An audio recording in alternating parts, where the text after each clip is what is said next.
Kimchi mo. Every leaf.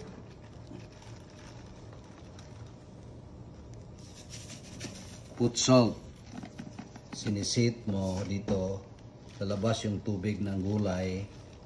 Tapos pwede nang hugasan para mawala yung asin. Tapos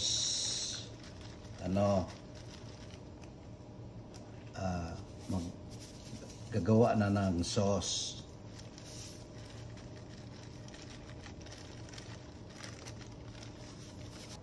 Pagkatapos nyo mag-asin, isit ng 4 to 6 hours para ma-dehydrate yung gulay. Tapos banlawan nga 3 beses. Tapos i-drain naman ng mga 2 hours. Tapos mag-ano na tayo mamaya.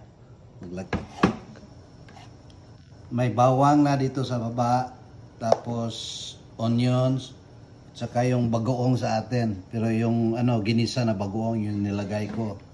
Tapos lalagyan ng kunting patis, fish sauce. Hindi masyado dahil may bagoong na eh.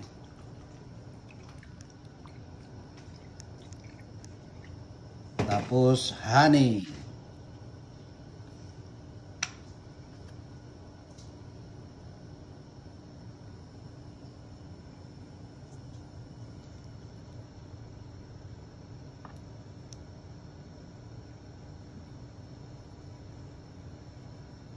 Mga 3 kutsara, tama na.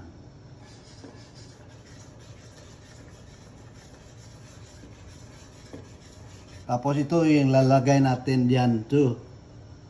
Pears, 3 pears, 3 apple, tapos horseradish yung puti.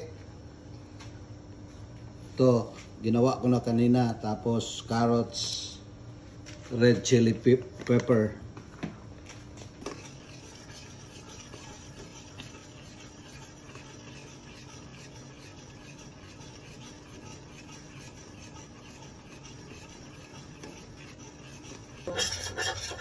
Here guys, ito na yung sweet rice flour. Papalaputin yan. Yung kunti pa.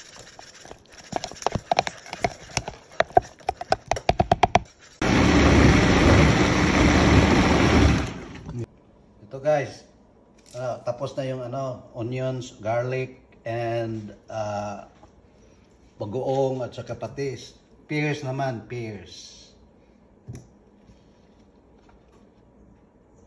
Pears at saka